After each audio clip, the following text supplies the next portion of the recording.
Mona Lisa और विक्रांत सिंह राजपूत अब बहुत ही जल्द नच बलिए के आने वाले सीजन में नजर आने वाले हैं। ये celebrity dance reality show Nach Baliye बहुत ही जल्द शुरू होने वाला है, जिसमें टीवी जगत की एक से बढ़कर एक जोड़ियां नजर आएंगी। इसी बीच खबर आई है कि भोजपुरी स्टार मोनालिसा, जिन्होंने हाल ही में अपने long time boyfriend Vikrant Singh Rajput से बिग बॉस हाउस में शादी की थी, नच बलिए में परफॉर्म करती हुई नजर आएंगी।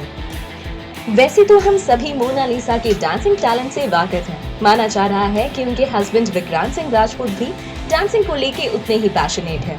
तो ऐसे में ये दोनों बाकी सभी कंटेस्टेंट्स के लिए एक टफ कंपटीशन साबित होंगे। मोनालिसा और विक्रांत ने इस शो के लिए हामी भर दी है।